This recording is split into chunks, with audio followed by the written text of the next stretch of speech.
What's going on, y'all? It's J.D. Pickell. Today on the Hard Count, wide receiver Jordan Addison has set his official visits. We're going to discuss next.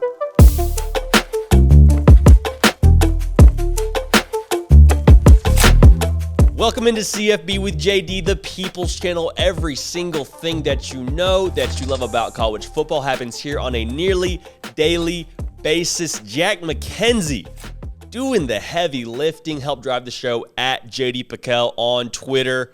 Jordan Addison won the Biletnikoff a year ago, was a first-team All-American a year ago. One thing leads to another. Sounds like NIL fueled this decision, but he's in the transfer portal. Unless you've been living under a rock, you know this.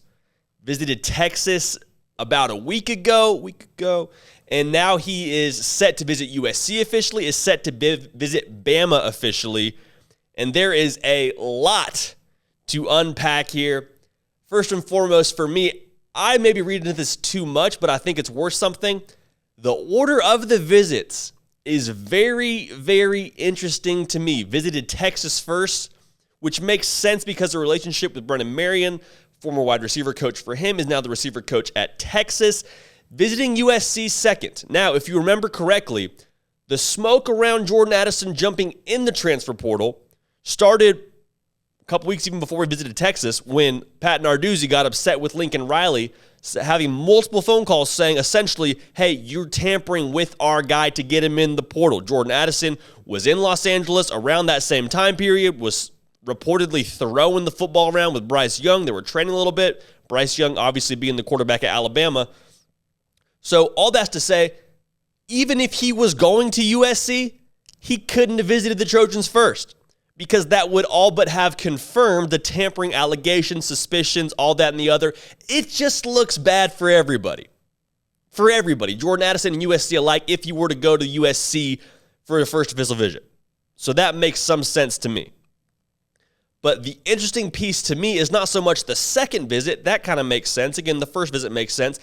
The fact that he visits Alabama third and potentially last would make me uncomfortable from USC or Texas. You ask why? Well, the last person he'll probably talk to before he decides on what school he's going to pick is Nick Saban. You're telling me the last face-to-face conversation I'm going to have with a coach before I decide where I'm going to go is with the greatest of all time, a dude who has so much jewelry he probably can't even lift his hand all the way up?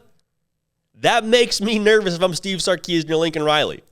I don't want that closer talking to my guy before he makes his decision. We've talked a lot about these three schools. We're going to put a different spin on them. Obviously, you have great quarterbacks at all three. You have a little bit more of a risk at Texas. We'll get into that in a second. But what's the differentiating factor for all three of these? If I'm Jordan Addison, USC, the differentiator is you're in California, you're playing in the Pac-12, and that's probably the least resistance from a competition standpoint. It's no knock on the Pac-12. Well, it kind of is. The bottom line is you're playing against guys that may or may not be at the next level in the Pac-12. In the SEC, you're most likely going against NFL DBs week in and week out. Now, if you're Jordan Addison, not to say you're running from competition, but there's just likely a lower level of matchup week in and week out. So you probably put up bigger numbers. You're also playing in a really high-powered offense. You have Brendan Rice, who's going to be a guy for them, but for the most part, football's going to you when it's in the air, Jordan Addison. Like, yes, Mario Williams in the slot, but if we're going deep, if we want to have someone who's going to go win a one-on-one ball, we're throwing to Jordan Addison. We are going to force-feed him the football downfield. They've taken a lot of transfers, but make no mistake about it, Jordan Addison is the go-to guy, whereas at Bama, they have Burton from Georgia. At Texas, you got Worthy, you got Nayor. There's a lot of other targets at these other schools, so that's the differentiator for USC.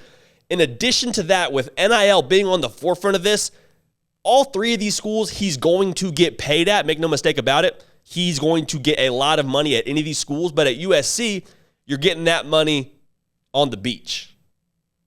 It's no knock on Tuscaloosa, Alabama, but you can do some fun things with that money on the West Coast.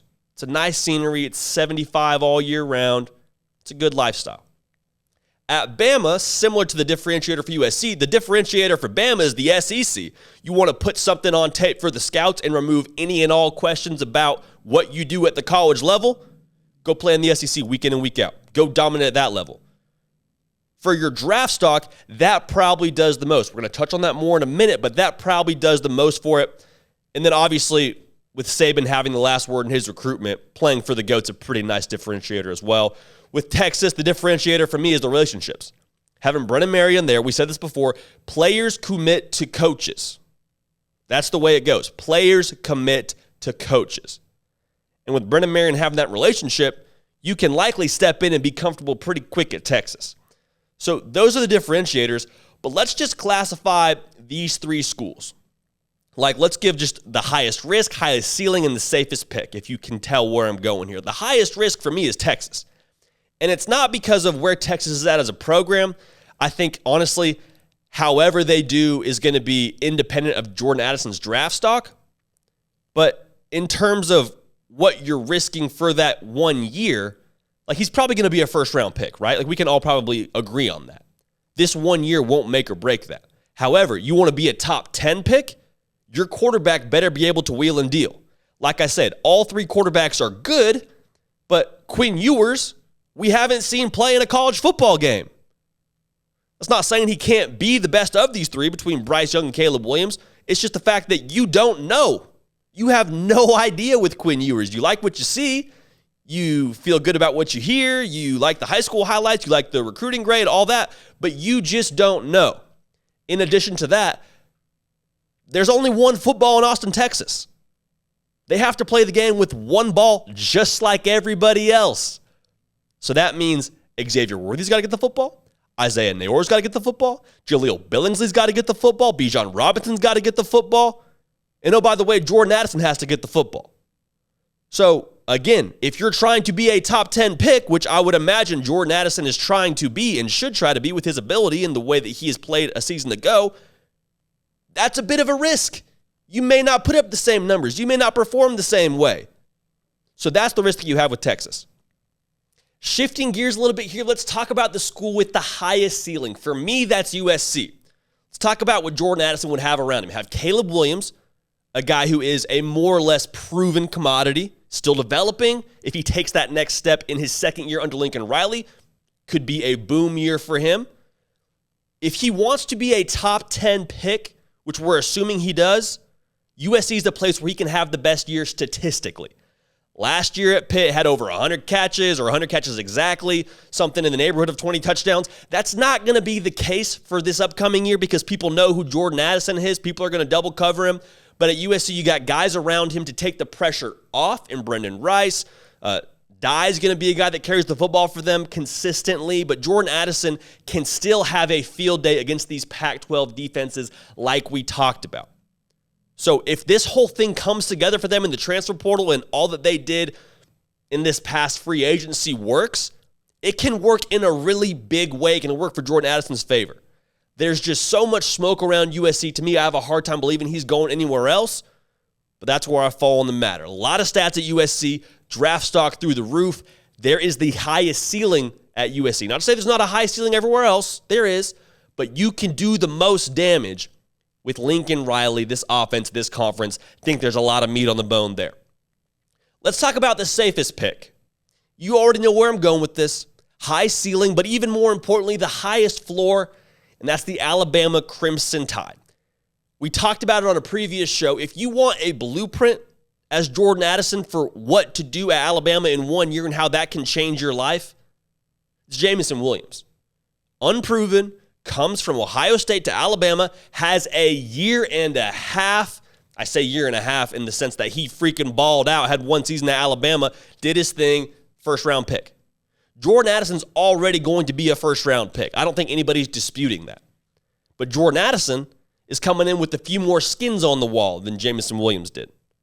He said, okay, I've already had the All-American season. I've already won the Biletnikoff. I'm already that guy. Let me go remove all doubt against these SEC defenses and show you who I am in Jordan Addison. That's what he can do.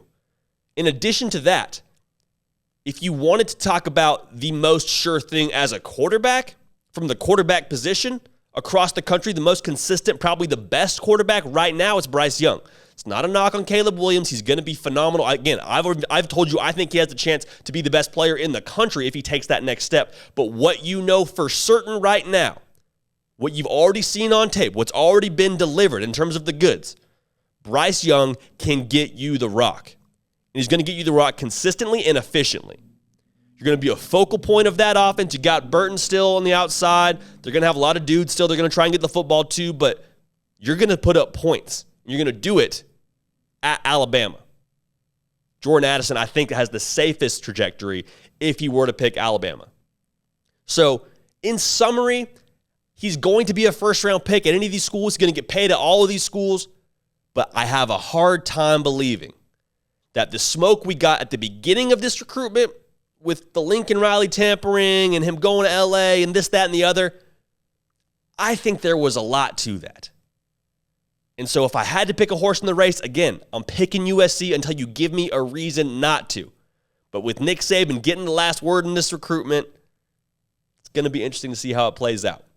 We're on record picking USC. Tell us in the comment section below, who do you think is going to win the Jordan Addison sweepstakes? Cannot wait to hear from you. That's it for us here at The Hard Count. We appreciate you tuning in. This is CFB with JD. Subscribe to the channel right now, please. Follow me on Twitter at JD Piquel. We are going to keep the party rolling. We will see y'all next time.